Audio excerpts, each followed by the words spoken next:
rise for the Pledge of Allegiance. I pledge allegiance to the flag of the United States of America and to the republic for which it stands, one nation, under God, indivisible, with liberty and justice for all. Roll call. Mr. Schiff. Here. Mr. Franco. I'm here. Mr. Cabrera. I'm here. In compliance with the Open Public Meetings Act, Chapter 231, Public Law 1975, the notice requirements have been satisfied as to the time, place, and date of holding said meeting by posting notice on the bulletin board here in Borough Hall and by mailing and emailing same to the Herald of Cape May County and the Press of Atlantic City on October 13th, 2021. This meeting is being shown live today here on Wildwood Crest Facebook page and also our YouTube channel. If anybody would like to make a public comment who's watching remotely or later, or is later also going to be watching this on the recorded version, you can also email clerk@wildwoodcrest.org or call direct 609-729-8040. And if I'm going to ask anyone that is going to make a public comment here in the audience today or on the conference line to give us your name and the address when the appropriate time comes. If you're going to call in, the access number is 888-363-4734, and when prompted, you're going to enter the access code 9699020, followed by the pound or the hashtag. I believe we have two ordinances on the agenda, Madam Clerk. That is correct. The first is ordinance number 1382 regarding licenses. Motion that ordinance number 1382 be placed on second reading and final passage by title only. Second. It has been moved and seconded that ordinance number 1382 be placed on second and final reading by title only. Roll call. Mr. Schiff. Yes. Mr. Franco. Yes. Mr. Cabrera. Yes. Ordinance 1382 reads as follows. An ordinance of the Borough of Wildwood Crest, amending and supplementing Chapter 40, licenses of the Code of the Borough of Wildwood Crest, regulating special events and the use of municipal facilities and grounds to permit temporary signs to promote events. Motion that a public hearing now be held on ordinance number 1382. Second that. It has been moved and seconded that a public hearing on ordinance number 1382 now be held. Roll call. Mr. Schiff. Yes. Mr. Franco. Yes. Mr. Cabrera. Yes. Motion that a public hearing on ordinance number 1382 now be closed. Second that. Hold on a We just second. need a Oh, hearing I'm sorry. first. Oh, Just- jumped the gun on that, sorry. Anybody in the audience have any public comments on ordinance number 1382? Anybody on the conference line have any public comments on ordinance number 1382? Hearing none? Motion that public hearing on ordinance number 1382 now be closed. I'll second that again. It has been moved and seconded that the public hearing on ordinance number 1382 now be closed. Roll call. Mr. Schiff. Yes. Mr. Franco. Yes. Mr. Cabrera. Yes. Motion that ordinance number 1382 be passed on second and final reading and advertised according to law. Second that. It has been moved and seconded that ordinance number 1382 be passed on second and final reading and advertised according to law. Roll call. Mr. Schiff. Yes. Mr. Franco. Yes. Mr. Cabrera. Yes. Next, we have ordinance 1383 regarding Chapter 53, composition of the police department. Motion that ordinance number 1383 be placed on second reading and final passage by title only. Second. It has been moved and seconded that ordinance number 1383 be placed on second and final reading by title only. Roll call. Mr. Schiff. Yes. Mr. Franco. Yes. Mr. Cabrera. Yes. Ordinance 1383 reads as follows. An ordinance amending Chapter 53, Police Department, Section 53-4, composition of the Code of the Borough of Wildwood Crest. Motion that a public hearing now be held on ordinance number 1383. Second that. It has been moved and seconded that a public hearing on ordinance number 1383 now be held. Roll call. Mr. Schiff. Yes. Mr. Franco. Yes. Mr. Cabrera. Yes. Floor is open for public comments with respect to ordinance number 1383. Anybody on the conference line have any public comment on ordinance number 1383? Motion that a public hearing on ordinance number 1383 now be closed. Second. It has been moved and seconded that a public hearing on ordinance number 1383 now be closed. Roll call. Mr. Schiff. Yes. Mr. Franco. Yes. Mr. Cabrera. Yes. Motion that ordinance number 1383 be passed on second and final reading and advertised according to law. Second. It has been moved and seconded that ordinance number 1383 be passed on second and final reading and advertised according to law. Roll call. Mr. Schiff. Yes. Mr. Franco. Yes. Mr. Cabrera. Yes. Next, we have the resolutions. The first is authorizing amendment to the 2022 municipal budget to account for additional funding from the Cape May County Open Space and Farmland Preservation Program for public beach access improvements. Motion. I will second. It has been moved and seconded that the foregoing resolution be adopted. Roll call. Mr. Schiff. Yes. Mr. Franco. Yes. Mr. Cabrera. Yes. Next is acknowledging acquisition of Cape Professional Billing, doing business as Cape Medical Billing by Administrative Advantage, LLC, for third-party billing services for municipal basic life support ambulance services. Motion. Second. It has been moved and seconded that the foregoing resolution be adopted. Roll call. Mr. Schiff. Yes. Mr. Franco. Yes. Mr. Cabrera. Yes. Next is authorizing the appointment of 3 parking enforcement / SLEO 1 officers. Motion. Second. It has been moved and seconded that the foregoing resolution be adopted. Roll call. Mr. Schiff. Yes. Mr. Franco. Yes. Mr. Cabrera. Yes. Next is authorizing Borough Engineer work order for Beach Street End Public Access Improvements Phase 2 at the not to exceed sum of $235,000. Motion. Second. It has been moved and seconded that the foregoing resolution be adopted. Roll call. Mr. Schiff. Yes. Mr. Franco. Yes. Mr. Cabrera. Yes. Next is authorizing approval of change order number 1, fiscal year 2019, Njdca Small Cities Program, renovations to the old library to reflect added Armstrong wood ceiling system in the amount of $3,662.37. Motion. Second. It has been moved and seconded that the foregoing resolution be adopted. Roll call. Mr. Schiff. Yes. Mr. Franco. Yes. Mr. Cabrera. Yes. Next is authorizing an addendum to the Memorandum of Agreement and Contract between the Borough of Wildwood Crest and the Wildwood Crest United Independent Union, Local 1, for the current contract expiring December 31st, 2025. Motion. I will second. It has been moved and seconded that the foregoing resolution be adopted. Roll call. Mr. Schiff. Yes. Mr. Franco. Yes. Mr. Cabrera. Yes. Next is establishing dates and hours of operation for the Wildwood Crest Spray Ground for summer 2022 season. Motion. Second. It has been moved and seconded that the foregoing resolution be adopted. Roll call. Mr. Schiff. Yes. Mr. Franco. Yes. Mr. Cabrera. Yes, with the question on that, just wanted so the hours here, 10 a.m. to 6 p.m., 10 a.m. to 7, June 13th.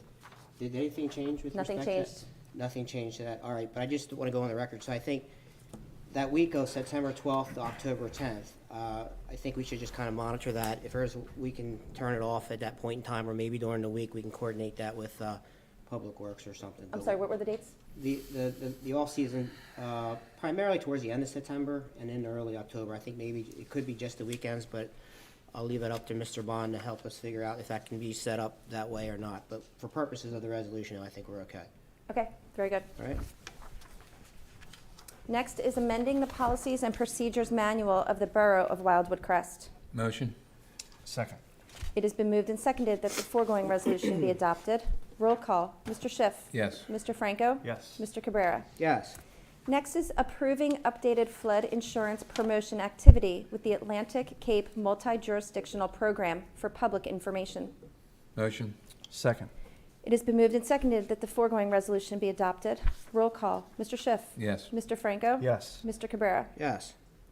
Next is authorizing refund of the Homestead benefit credit in the amount of $464.84 for property located at 307 East St. Paul Avenue, made payable to Michael Rogosh.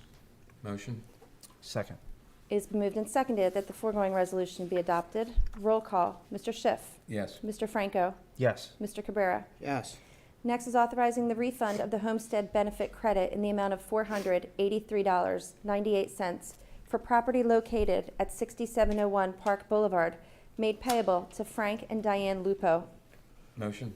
Second. It has been moved and seconded that the foregoing resolution be adopted. Roll call. Mr. Schiff. Yes. Mr. Franco. Yes. Mr. Cabrera. Yes.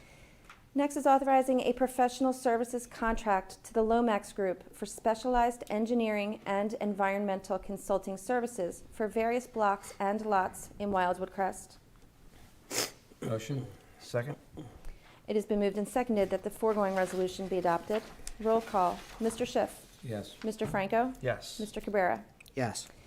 Next is authorizing advertisement of notice to bidders for the lease of the Crest Arts Pavilion Cafe.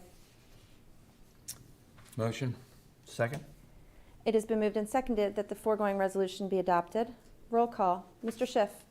Yes. Mr. Franco. Yes. Mr. Cabrera. Yes. Lastly is authorizing advertisement of notice to bidders for the lease of the Crest Arts Pavilion retail merchandise store. Motion? Second? It has been moved and seconded that the foregoing resolution be adopted. Roll call. Mr. Schiff. Yes. Mr. Franco. Yes. Mr. Cabrera. Yes. Motion that all bills properly authorized as submitted be paid. Second that? It has been moved and seconded that all bills properly authorized as submitted be paid. Roll call. Mr. Schiff. Yes. Mr. Franco. Yes. Mr. Cabrera. Yes. Thank you, Trish. Of course. Okay, that brings us to correspondence. There's none listed. So we're gonna go right into the first round of public comments. Anybody here in the audience have any public comments to this point? Hearing none, we're gonna go to the conference line. Is there anybody on the conference line that has any public comments?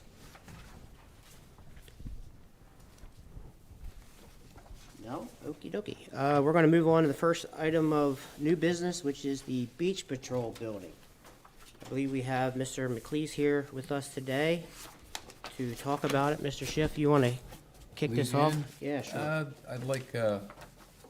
McLeese to explain what we're looking at for our building. We're going through, I want the people and I want the board to understand what we're trying to achieve. We've been working on this for a bit, so I'm going to leave it up to you.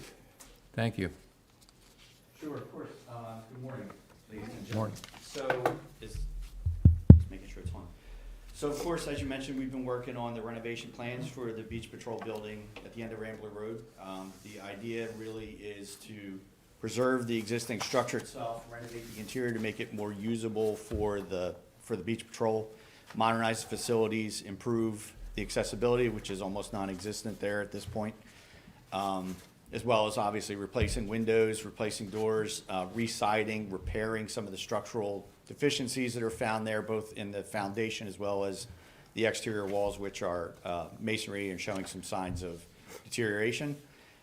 We had some discussion there on site with Commissioner Schiff about the prospect of finding additional space in the building, whether it be through storage or office, an addition or renovation areas. One thing to, or I guess two things to point out, since the location of the property is sensitive with regard to environmental regulation being right on the beachfront, it's subject to CAFRA regulation at the state level. So that is what the borough has hired Mr. Lomax for, to pursue in terms of permitting. The two things that we touched on with respect to that and the permitting at the state level are a portion of the building, which would be, I'll describe the northwest corner, which is a single-story portion of the building that is existing today, that was built at some point in the past by what I'm understanding is either the Beach Patrol or Public Works or some combination of the two some 30 or 40 years ago. That portion of the building is wood frame, where the balance of the building is masonry. So the thought there is to basically demolish that and reconstruct it in 2 stories as opposed to 1. That work would be regulated obviously above and beyond a normal application to CAFRA, because we are, I guess, reconstituting a footprint, which I guess it's a little questionable whether that original footprint was permitted to begin with. So factors that come into that are the date at which it was originally constructed. Was it originally constructed under a permit or not? So I think Mr. Lomax is looking into those things, but regardless, nevertheless, it does need to be demolished and replaced, that portion of it, because of its current condition. The second piece to that is what we do about the roof. It's a flat roof right now, wood frame flat roof at that. So I think there's some need of repair there. The discussion was, if we are going to replace the roof, we should be pursuing a pitched roof. I think there's some aesthetics that go along with that that maybe are more in tune with what you see in the borough at large and along the seashore in New Jersey. So I think there's some opportunities there for the borough architecturally, and obviously going with a pitched roof is going to help us in regard to managing rainwater, so we don't have flat roof and puddle areas that just invite leaks, which they're currently experiencing now. During that discussion with the roof, there was a question of whether we should pursue creating additional space up there, possibly a third floor. But what that does is starts to open a number of questions with regard to life safety and further accessibility. If we're expanding, for instance, to a legitimate third floor, in our opinion, professional opinion, an elevator would be required at that point because we'd be adding additional space and we would need to do that vertical work, which are all triggers with the New Jersey Rehab Code for incorporating a new elevator, which it does not currently have. Additionally, the interior stair, which currently serves the building, is an unenclosed stair, so basically an unenclosed exit. There is some grace, I guess, in the rehab code for those situations. It recognizes there are existing buildings that obviously aren't all, up to code. There's several code changes since that building was originally built. However, if we were to add a third floor, it would be incumbent upon us to then have not only a legitimate enclosed exit, but also a second means of egress from that third floor, which would be basically in constructing an entire another exit stair. So for those reasons, I think now we're looking at the potential to create that pitched roof, but not create third floor space, just leave it to attic space, which can be used for storage, to minimize additional costs for the overall construction and the potential to magnify the overall project scope. So that's kind of where we are at the moment. That's the road we're going down. The intent is within the next 2 weeks to meet again with Beach Patrol staff and Commissioner Schiff to review updated plans that have been revised based on our preliminary meeting. And that probably is a good summary of where we are today, but I'm obviously happy to answer any questions you have. I think one of the concerns that I was hearing before all this was the height of the peak that Yes. may trigger an issue.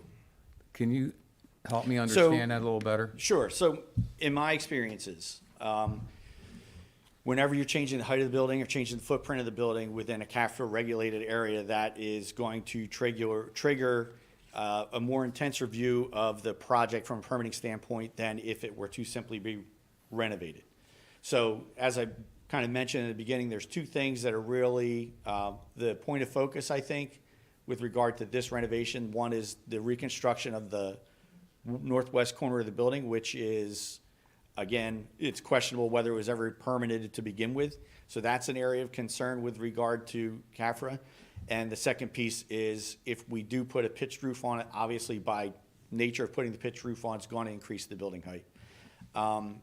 So those are the two things in my mind that are going to trigger a little more scrutiny at CAFRA than as compared to if you were to simply go and say we're renovating the building, we're not changing the footprint, we're not changing the permit, in which case they would probably issue a letter of no interest.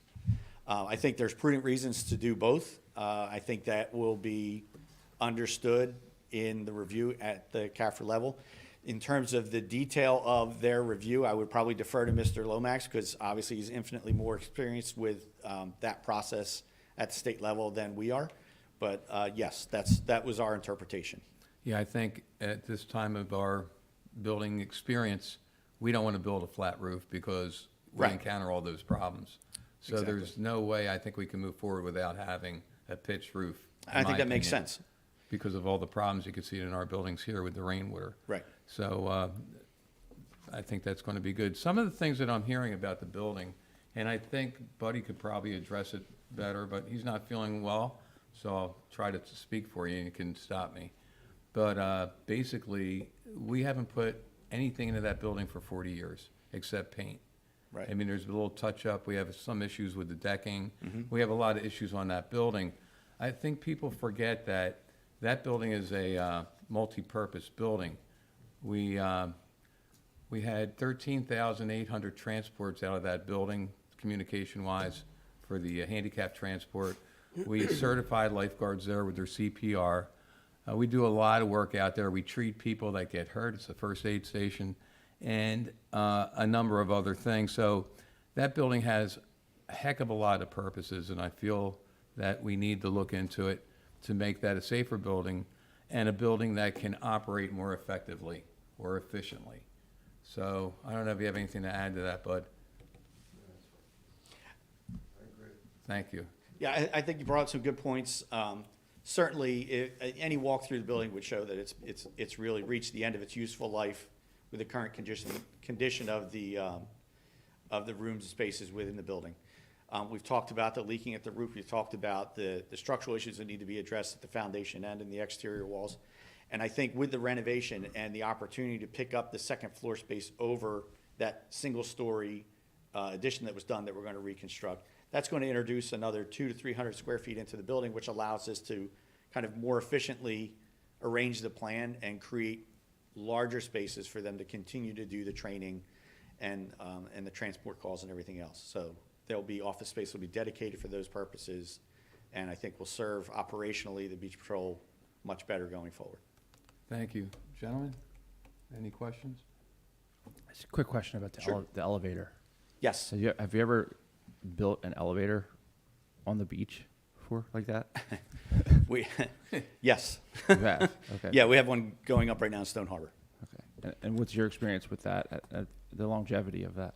What do you think? Well, I mean, it's in a closed building, so obviously, there's not, efforts are being made whenever you're doing that to obviously protect water infiltration and everything else. I don't see it being a prohibitive issue, but certainly there's an expense there, and I think you'd want to be prudent to put the dollars where they can best serve the borough, and in light of the, and I'm walking a line here, but in light of the use of the facility and the people that are using the facility, the majority of which can't reasonably perform their duties if they are disabled, there is the potential, at least, for administrative people who may be disabled, who may work in the building. But we're working with the Beach Patrol to try to make duplicative services available at the lower level, which would be accessible, in the hopes that we would not need to include an elevator. But just as a blanket statement, in the building code, in the accessibility code in the state of New Jersey, any public building, any building owned by a public entity has to have an elevator, Sure. full stop. So, Thank you, Bill. sure. So I have a couple questions, and I apologize, I'm late to the game and reviewing it. The last document I saw that was submitted said that it went from the current design, or I guess what was going to be submitted for the JD, took the current building height at 20 feet up to 30 feet, and that's because of the addition of the third floor, correct? That's correct. That was an earlier concept that included a third floor. Okay. So the flat roof, that's everyone's referring to, that's if I'm not mistaken, if I recall reading the Mott McDonald report of 2016, that's a flat torch down bitumen roof? Is that what it is? I don't know exactly what the roof material is, but it is a flat roof. I would imagine, given the age, it Plywood. would be a Did you torch say down. plywood too? It's a wood, yeah, it's wood joist with plywood. That's correct. And so the ponding that Commissioner Schiff referenced, is that as a result of the plywood, you think, rotting, or is It it? could be a combination of plywood rotting and, or, long-term deflection and wood joist that may be overspanned because the building was, built 40, 50 years ago. So in theory, if we were to renovate the building, which, by the way, I think the building is way, way past due for a renovation, I 100% agree. Right. Could the plywood be replaced and then a new flat roof go back on if necessary? Because I think there's scuppers on that building, right? So there's the parapet wall, there's the flat roof, and then I think there's scuppers up there that have downspouts coming off the building. Right. So could that flat roof be pitched with insulated to get it towards the scuppers better? We could pursue, if you were to remove the existing flat roof and go back with another membrane roof.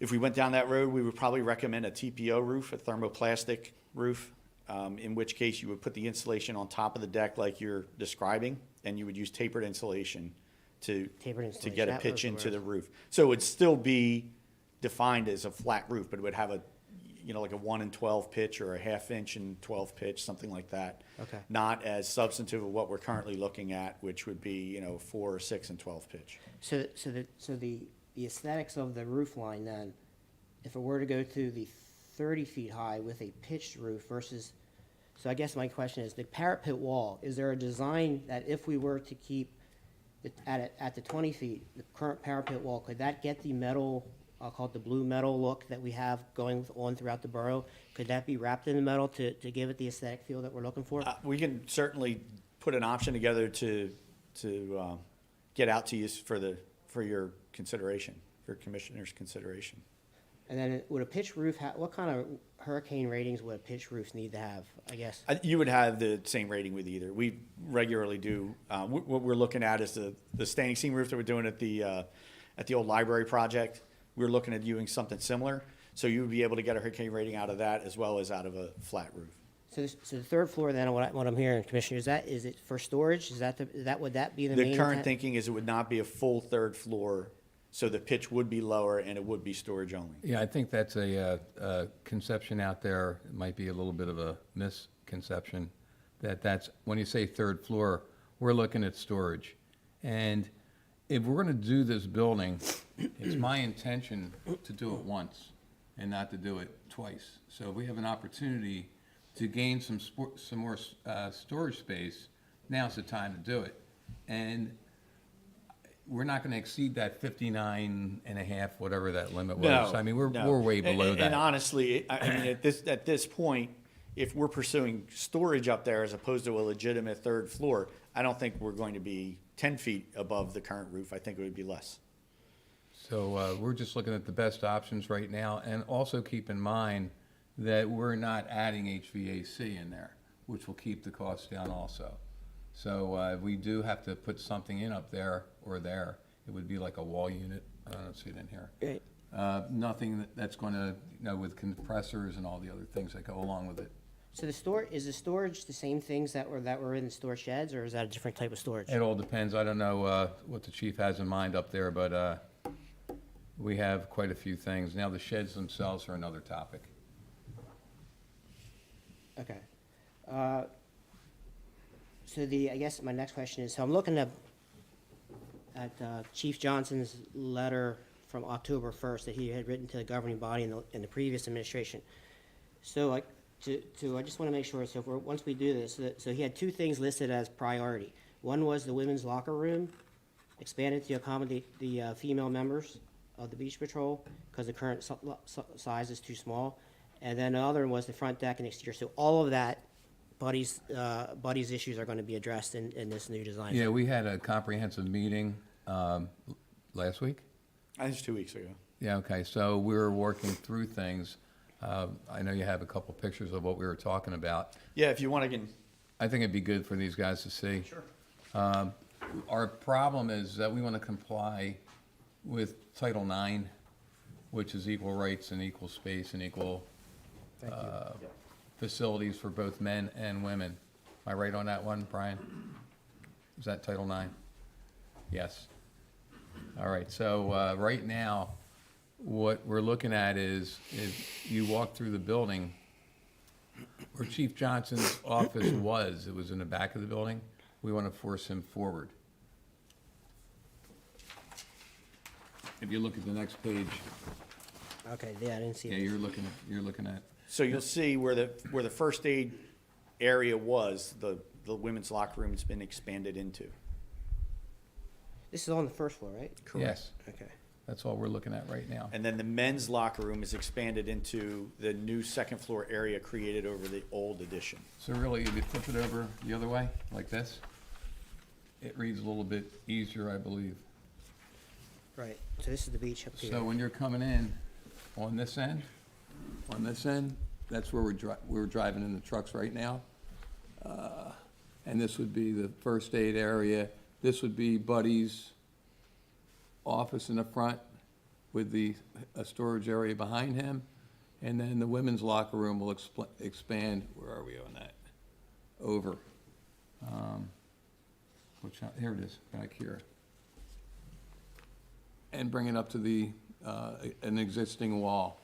So what we're doing is basically utilizing the building in a better way, a more efficient way without, No question about it. You know. Well, it's much outdated. It's very choppy in there. so we're just trying to make it work the right way. Upstairs is basically going to be the same footprint, the way we were talking, I believe? It is the same footprint, save for the additional square footage added over the addition. And that would be on the second page, Correct. Third page. or third page, I'm sorry. And that would be the men's locker room. This is the second floor, right? Yes. All right. So it'd be the men's locker room, expanding the bathrooms in the back. We're also going to put in there, so it'd actually be like this, if you turn this way, Don. The front part would be where we're going to move the operations of the handicap transport to an area up there. And the other, we have now a conference room, which is also the locker rooms, where when you walk in there now, they're already existing. We're going to expand the men's locker room, bathrooms to comply. Well, we'll be adding additional fixtures as well. Right. So right now, there's a gang shower up there. This will be individual shower stalls, and we'll get some additional toilet and urinal fixtures Right, as well. so that will help in that area, because right now we're kind of crunched. I think It at is. max, how many, got 60 men up there? Bud? 70. So there's 70 people using 2 bathrooms, no urinals, and a shower that has 1 head with 4 showers. We're also, to relieve some of the pressure up here, one of the ideas that came forth was to put a couple of outside showers where they can, most of our people can just rinse off. So I think we're getting some great ideas. Buddy put together a team with 3 other lieutenants, himself and 2 other lieutenants who have been walking the building, and they live there, and I think that's a smart way to go. So I guess what I'm asking, gentlemen, is support for this building. What's underneath this deck? Right now, that's the old concept. This picture we didn't go through. We're not gonna use underneath the deck Okay, because of the water that accumulates under there. So be an open design, or I guess, We're talking It about. can be at this yeah. point. If we're eliminating any storage down there, it can be open. it could be storage though underneath there, no? No, because it floods underneath there. That was a big problem. Underneath the building, we get a lot of water, and years ago, we did store things and we ran into trouble. And the trouble was, it's a swamp. So what I want to alleviate is having a possibility of water under the building that can create mold through the building. So I believe we're going to eliminate underneath the building altogether. And that's why we need the storage space on the 3rd floor, not third, the attic, to store some of these things that are underneath there. No matter what, we're still short space for the equipment that we have. You're even talking from the CPR dummies that are up there to a multitude of other things. We have our torps that are stored up there. Buddy could probably explain all the other stuff, but there's need for more space. And the attic may relieve some of that, but it's not gonna take care of everything. Remember, we still have the boards, the surfboards, the rescue boards, and boats, and we have wave runners. We got a ton of things down there that need to be covered and stored. So is this the design, this would be the design that is potentially going up for the JD, is that right? That's correct. Okay, so here, I always like to look down the road. So let's say it goes up to CAFR and they say, hey, you need a CAFR. So we have a pending CAFR permit that's waiting on that's waiting for this element. Is that correct, Mark? It hasn't been submitted. Okay, so but we're pretty much waiting on this, so the JD is separate than the permit. Well, right, my understanding is you've authorized Peter Lomax's group to send a JD in to test the waters to see if this requires a permit, but Peter's not submitted that yet. Right, because he was waiting on this, which the site rendering to accompany it. So the commissioners have to decide on what the project is so that Peter can ask the question. Okay, so would this wouldn't hold up to the application then process, right? This would be the rendering, if you approved it right now, this would be the rendering that would accompany the JD, the jurisdictional determination or the administrative determination, to see if So that letter that we get back from the state would dictate, yes, you need one, or no, you don't. So in other words, So this would go we have to with do it. the JD first before we finish up the application. Well, you wouldn't even apply if Right. you get the JD as positive. So what would happen is if the JD goes in and they come back and say you don't need a capital permit, then it's off to the races. Right. And we go into design, bid documents, and we have a shot potentially getting open for next summer. Okay. If they come back and say you need a capital permit, then you can decide whether to pack that in with the existing capital permit that we're gonna submit for the 5 other things, or you do a separate permit. The only downside of a separate permit is you're paying another capital fee. And it's not. But it'll be released on its own merits. Okay, Mark, help me understand something on this so we're all together. Do we, as a governing body, have to approve this so we can move further? Agree that This is the what we can rendering do. we're gonna send with the JD. So if we don't do it today, it's going to hold us up again. You need to submit the JD so you know what you're dealing with. Okay, And so, just, if I give you a word, what they're looking at, what you're looking at in the rendering, they're making decisions based on empirical statistics for the building. They're not making decisions based on the color of the roof or the size of the windows. Okay. So those things can continue to refine and change and whatever as we go through that design process. What they need to know is how high is the building, what's the footprint of the addition that you're replacing. That's what they care about. And then Peter's job is to make the case, hopefully legitimately, that you don't need a permit. We'll have the rules and cite the rules of why. So what's the time frame ballpark, do you think, for a determination, for a JD determination? 45 to 60 days. So will we be we're holding up our CAFR permit then, application, until we hear from the JD, listen, I'll be very clear here. I'm okay with this and setting it up for the JD, no problem. My concern is how it delays the IP permit, or because they do tie in together, because there's certain elements of that, especially the beach maintenance and the dune issues that we're dealing with, that have got to get done. So I'm just trying to figure out, is there a way to do this, or we just kind of like just keep doing what we're doing and let the JD take its course, and then we wait for that determination to come back and file for the application? I think you submit the JD, see what they say, and then once you get that answer, we determine, hopefully you don't need a permit and you can just go. If you need a permit, then we have some decisions to make. If you go at it separately, you add it to the other permit. but the big thing is to get moving on it because we're holding the process up. Because if they come back and say you don't need a permit, then it's go. Right, then we finish construction plans and go to bid. That's the path of least resistance. Right. And if they say we do need a permit, Then you have to That's decide another whether you wanna story. pay a separate permit fee and package this individually, or you Or wanna pack it, or put it in. with the current permit and save you $30,000. But the problem is, we don't have a determination, we can't even make a decision because we don't have any ideas, so to me, it makes sense, push this forward, let's get this done, see where we stand, and then make a decision on what we need to, make a decision on. Yeah, it's like an if-then chart right now, but you gotta get.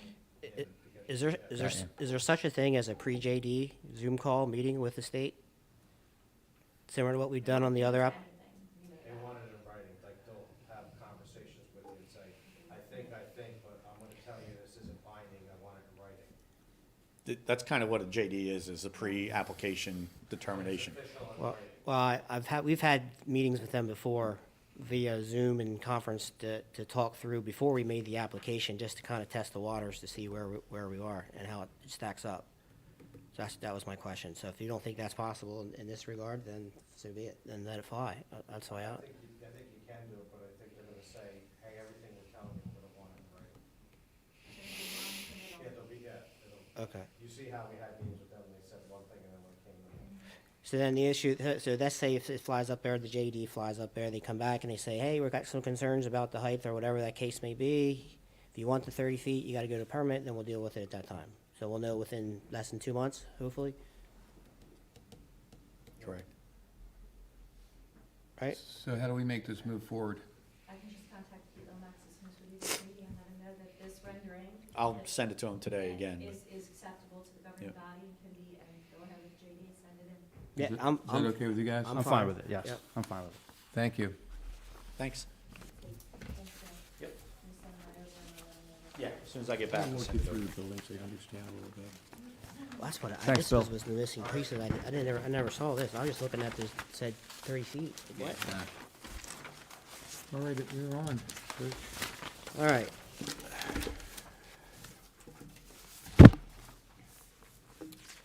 Okay, under old business, let's just take a quick gander here. I don't think there's anything here. With respect to the flood mitigation, and the bulkhead ordinance, I guess we have some work we have to do with that ordinance based on our stakeholder meeting that we need to do, and then eventually renotice our, the attendees and the people in the triangle along the waterfront about where we're at and what we're doing. Okay. That brings us to last round of public comments before we head into, and commissioners' comments before we head into closed session. Anybody have any public comments? Anybody on the conference line have any public comments? All right, so before we close the public session of the meeting, we'll open it up to commissioners' comments. Gentlemen, Guess I'm first. go ahead. I just want to thank everybody for all the help that's coming our way as new commissioners, and I think we got a great team. I enjoy doing this job, and it's just a pleasure. I'd like to send our condolences out to Chief for his uncle that passed away. Yesterday was a busy day for our police department. We had the Unity Tour, bicycles drive through the town. We also had the funeral, the Carino funeral that was taken care of. I never realized all the work that goes into planning all the things that happen in our town, and I think we do a great job. That's all I have. Thank you. Okay. I just wanted to spotlight Detective Bobby Mulholland. April 28th, he was involved in a water rescue, saving 6 students that decided to jump in the ocean in Wildwood, and the current took them down to our area, Wildwood Crest. He jumped into action, saved them, and fortunately, nobody was hurt. So I think he deserves a ton of credit for risking his life and for helping out the students. And I think Chief will agree to swim near a lifeguard. Next couple weeks, I think our guards are posting up. And obviously, if you're not experienced, please second thoughts on that. So congratulations to Bobby, and thank you so much for all your help. Yeah, I'd like to just chime in on that. The Beach Patrol is currently looking for more applicants. If you're 16 or above and are interested, I know we have room for you. Just contact the Beach Patrol. Can I have the Hollywood Beach, Chief? All right. All right. Thanks. Till they come out after me. Okay, two quick announcements, and I echo Commissioner Schiff and Commissioner Franco's comments with respect to Chief Floyd and Bobby Mulholland and the police Unity Tour. 2 quick comments. The borough-wide yard sale was postponed from last weekend to Saturday, May 21st. So if you missed that, the wind has taken its toll last weekend, and it's still continuing to take its toll here this week. It's going to create a lot of work for us to get ready for the season, but we'll get through it. And then this Saturday is the Mayor's Wellness Walk, so hopefully you all can attend, governing body, anybody else. We're going to take a quick walk through the raindrops, I think, down along the bike path, and return back for some little light refreshments. 9:30 on Saturday. We're supposed to meet at the new gazebo at Scoop Taylor Park, which is right across from the Crest Pier. But I'm assuming if it's raining, that we'll probably be inside the Crest Pier. All right. Yes, and their paper shredder is also on the outside. School bike ride. Go ahead. I was going to let you do that. So there's going to be a bike ride sponsored by the the Crest Memorial School, Friday, May 25th. I didn't get the last details. I'm sorry, May 20th. Friday, May 20th, and we're meeting at Heather Road. Is that right? Heather Road with your bicycles. No, Rambler. Rambler Road now. Yes. Okay, Rambler Road. 12 o'clock.